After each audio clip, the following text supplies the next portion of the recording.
مساء الخير عليكم، ازيكم عاملين ايه؟ يا رب تكونوا بألف صحة وبألف خير. النهارده هنعمل مع بعض الأكلة الجميلة ديت. هنعمل مع بعض الكوارع بالصلصة زي ما انت شايفاها، ونعمل فشة وطحال. والرز ده عملته قبل كده معاكم كتير، بصي مفرول بجد، مرضتش اصوره معاكم، مفرول وتحفة. انا طبعا مرضتش احط في الاطباق، طبعا عامله العيش ومحمصاه وكل حاجه، مرضتش كل واحد بقى يعمل مع طبقه بنفسه. يلا مع بعض نشوف عملناه ازاي. وهو زي ما انت شايفه الكوارع اهي،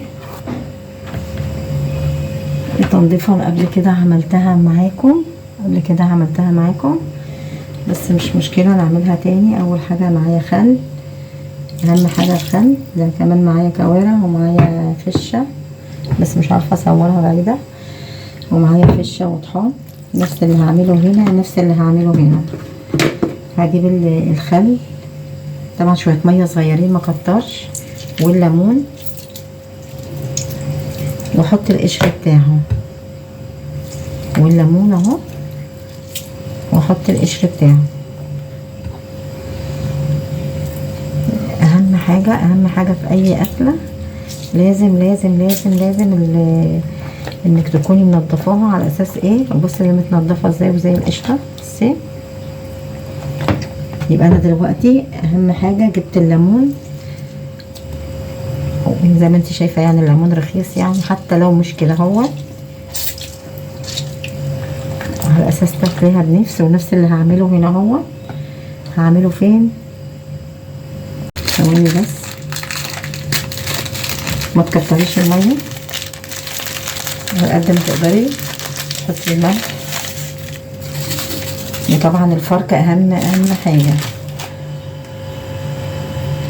نحط كل الحاجات دي على بعضها، وبعدين بقى ايه، ادعك فيهم براحتي.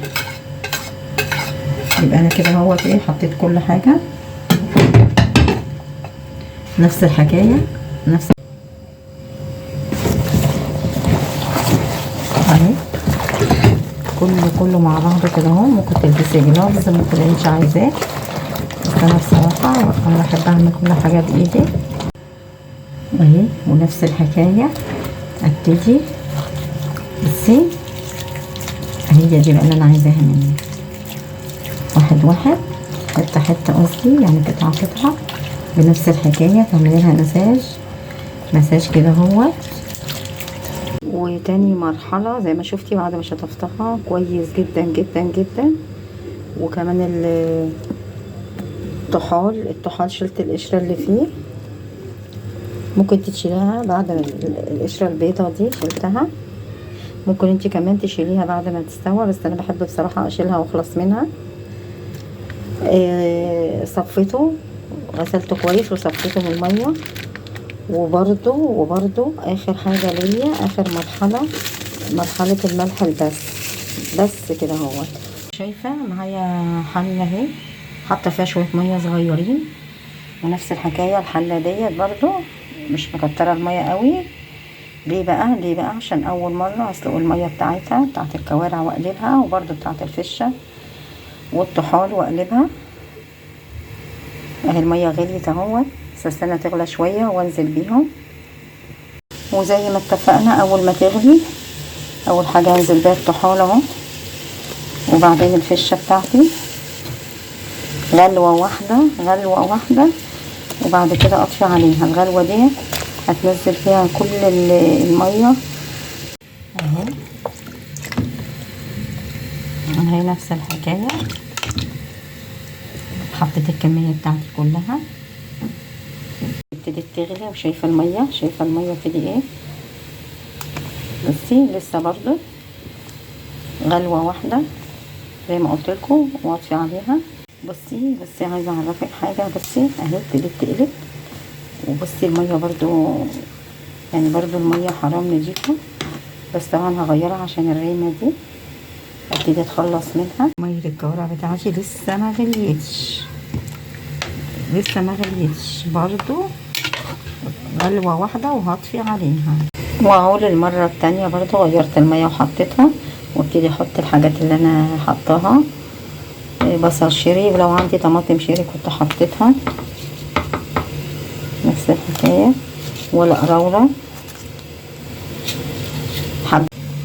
وفي الكوارع بتاعتي نفس الحاجات هي طماطم وبصل صغنن، ابتدي احطهم كده اهو، اسيبهم بقى يغلوا براحتهم خالص، ونكمل بقية الخطوات. وابتدي بقى نعمل الصلصة بقى بتاعة الكوارع. احط معلقة سمنة بلدي زي ما انت شايفة،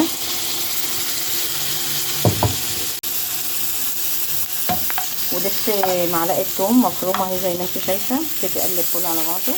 معلقة التوم دي هتودي الصلصة بتاعة الكوارع في حتة تانية، تفضل كلها مع بعض، وافشها بالطماطم. عايزاها تصفر كده واروح طرشها بالطماطم، وبعدها احط التوابل والكوارع اهي استوت. بصي شوربتها تحفة ازاي، والفشة والطحال استووا واتهرت خلاص اهي. ومعايا معلقة بابريكا، معلقة كمون، معلقة ملح، معلقة سكر عشان ايه اعادة الحموضة. وهي طلعتها في الطبق دوت، في البايركس دوت. والصلصة بتاعتي التحفة دي كده اهوت هبتدي اضيف عليها بالشكل دوت، ومولعة الفرن. اكون محضرة بقى ايه كوباية من الشوربة دي. بس شوربتها جميلة جدا. ومولعة الفرن بتاعتي تطلع ونشوفها مع بعضنا. ومعلقتين سمنة، ومعلقتين سمنة كده كبار زي ما انتوا شايفاهم.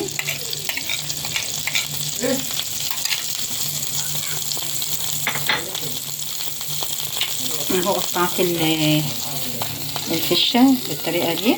اول حاجة انزل الحاجات دي،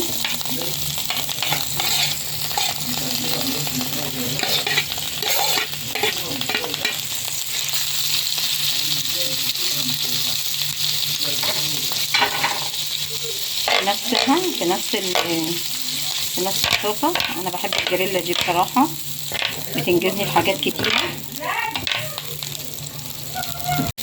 والطحال برضو قطعته بالطريقة دي.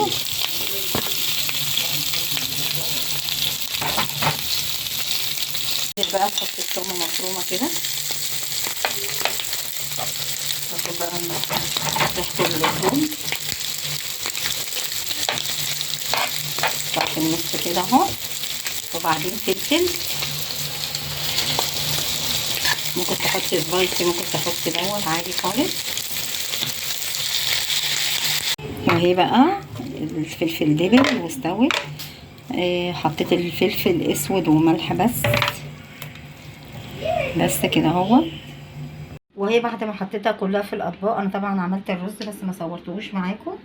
بص مفرول وجميل ازاي، والكوارع مستويه وتحفه تحفه. عملت الحاجات دي قبل كده معاكم كتير، بس قلت اصوره معاكم. لو عجبك الفيديو ما تنسونيش في اللايك والشير والاشتراك في القناه عشان يوصلك كل جديد. باي باي.